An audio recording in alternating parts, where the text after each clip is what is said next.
Olá, crianças do quarto ano, tudo bem com vocês? Hoje vamos iniciar mais um dia, com as nossas atividades escolares, pedindo primeiro a Deus que esteja presente dentro das nossas casas, protegendo todas as pessoas que estão passando por alguma situação de doença em função da pandemia, tá certo?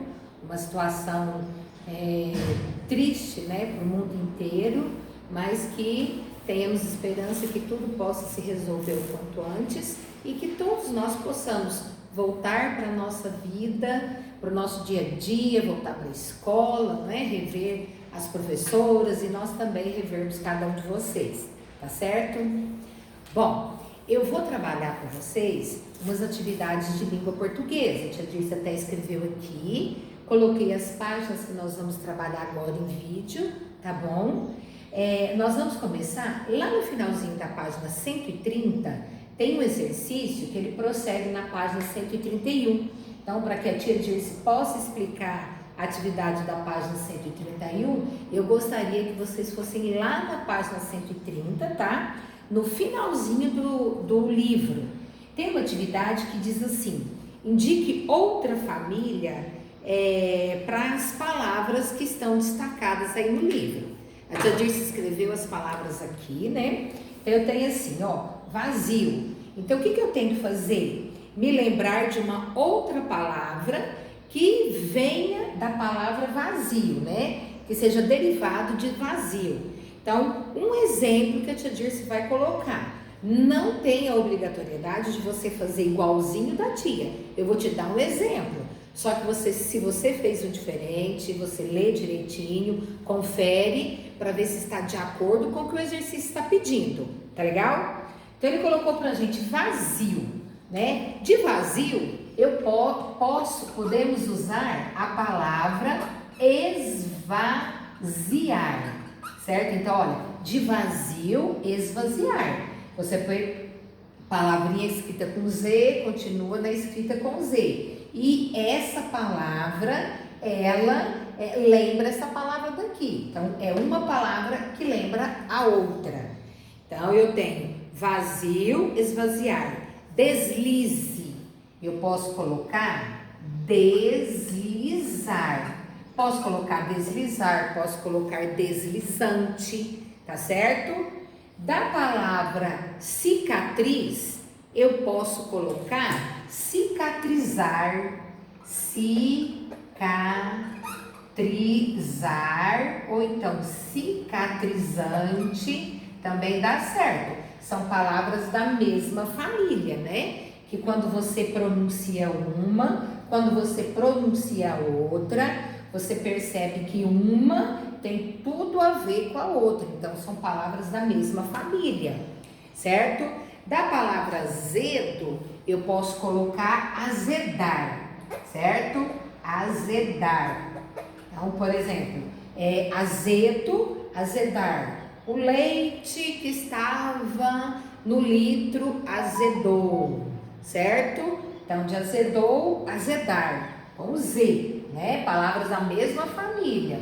Cruz, Da palavra cruz, nós podemos ter cruzamento, certo? Cruz, cruzamento. São palavras que uma lembra a outra. Então, nós dizemos que são palavras da mesma família, certinho? Se você colocou outras, se quiser colocar outras, não tem problema. Só tenha o cuidado de perceber se elas realmente são palavras de mesma família, tá certo?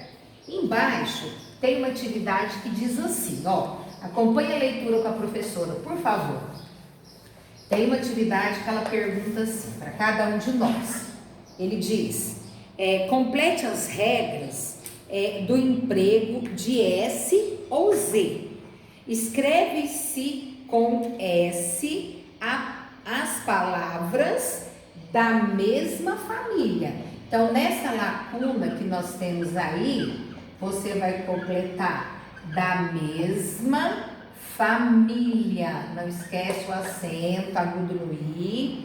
Desde que a palavra de origem seja escrita com S, né? Se a palavra de origem seja escrita com S. Então ele fala assim, ó, que eu vou utilizar o S com palavras da mesma família se a palavra de origem a palavra de origem, aquela que começou, ela seja escrita com S. Então ela vai continuar sendo com S. Olha um exemplo que a tia vai colocar. Eu coloco assim, ó, análise, certo? Análise.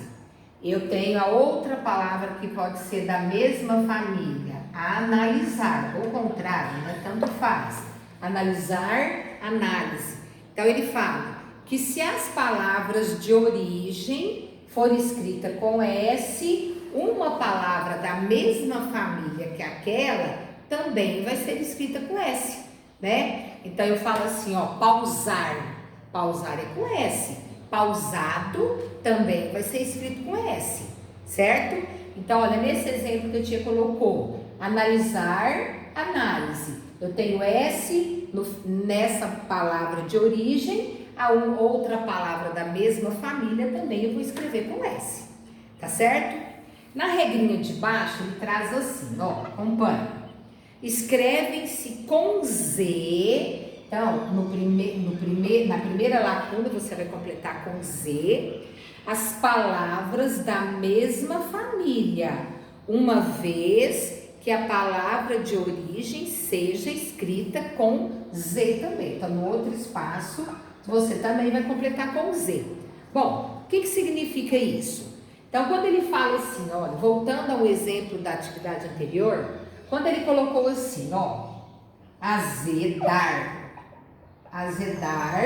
a outra palavra que eu venho aqui, azedo.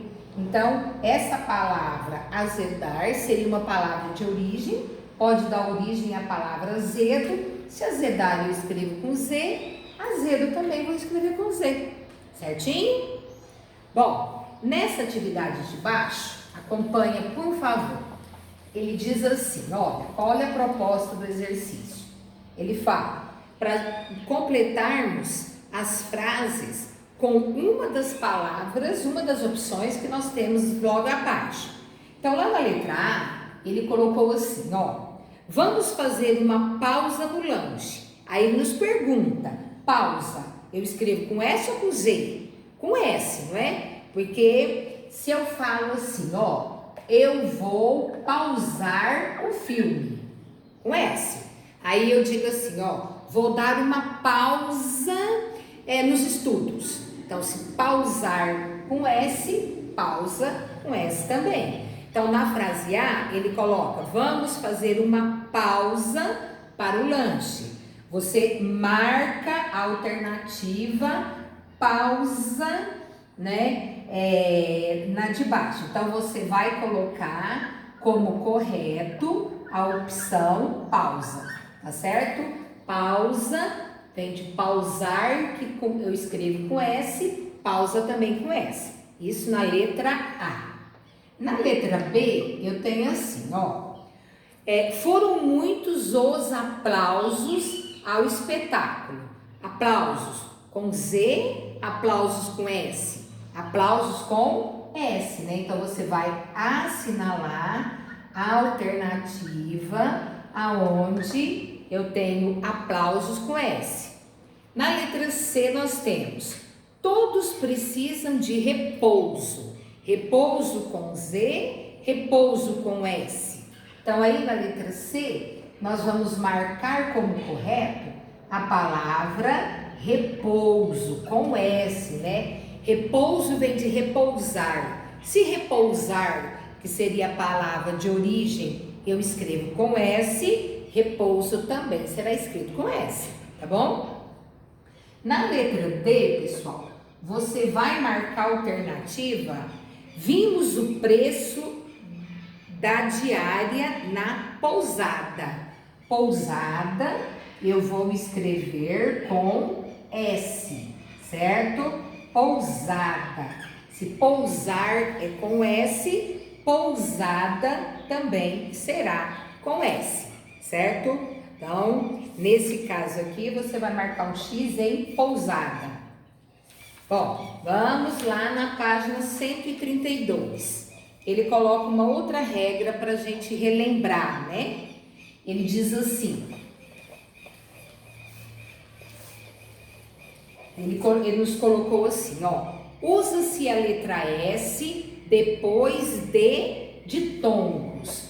Usa-se a letra S depois de ditongos, desde que haja som de Z. Aí na outra opção, no outro espaço, você vai completar com Z. Vamos lembrar, o que seria o ditongo? O ditongo, ele é um encontro vocálico, né? Quando ele acontece quando você faz a separação silábica de uma palavrinha e essas vogais, né, do encontro vocálico permanecem na mesma sílaba. Então, quando eu falo assim, ó, pousada, eu vou separar a sílaba de pousada, eu falo pousada. O O e o U, eles permanecem na mesma sílaba. Olha, repara. Eu falo assim, ó, pousada.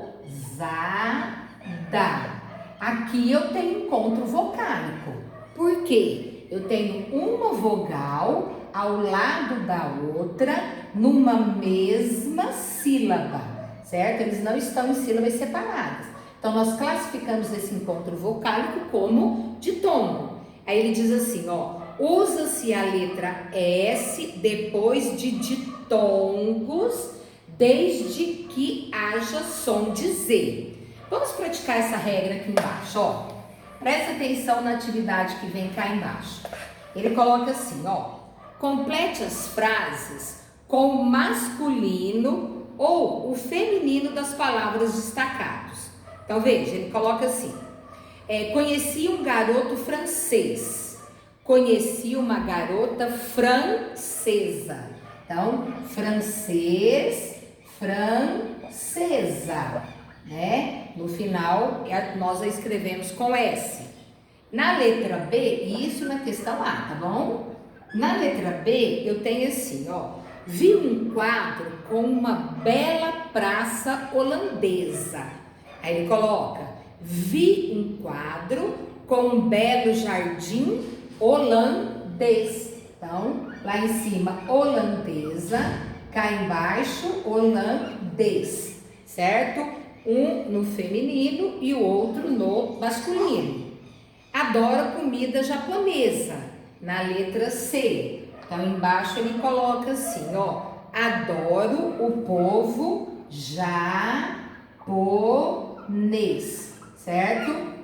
Não vamos desconsiderar o acento circunflexo no E. Ele fala inglês, ele é de origem, ali na letra D, ele é de origem inglesa. Muitas crianças confundem, né, na hora de escrever, coloca acento em inglesa, né, língua inglesa, vai lá e coloca o acento, porque lembra do inglês. O inglês possui acento, inglesa não, tá bom? Aqui na letra E, ele traz assim, ó, a atividade pede assim, eles gostam da comida escocesa, o avô deles era escocês. Então, aí na letra E, você vai colocar, né, escocês, certo? Ele tem o acento também circunflexo. E embaixo ele traz uma regrinha importante para lembrarmos dessa questão do es e do esa. Ele diz assim, ó, nas palavras, veja, nesse de baixo agora, tá bom? Nas palavras terminadas em es, com acento, e, no outro espaço você coloca esa. Quando indicam lugar de origem, emprega-se a letra S. Veja, olha bem, ó, olha o que ele quis dizer. Nas palavras terminadas em es e esa, quando indicam lugar de origem, emprega-se o S. Vamos ali na letra D, no inglês, ele diz assim, ó, ele fala inglês. Inglês não termina em S? Aí, ó, ele é de origem inglesa. Então, se o inglês terminou com S, a palavra inglesa, né, que vem de inglês também vai ser escrita com S, ok? Crianças, lá na página 133 tem uma atividade que diz assim, ó, escolha 3 frases empregando adjetivos pátrios, ou seja, palavras que indicam origem. Então, olha, você vai escrever 3 frases utilizando adjetivos pátrios. O que seria um adjetivo pátrio? Quando eu digo assim, olha, igual aqui, ó, meu pai é japonês. Então, japonês, ele é considerado um adjetivo pátrio, ele se refere ao lugar de origem de uma determinada pessoa, certo? Então, eu digo assim, olha,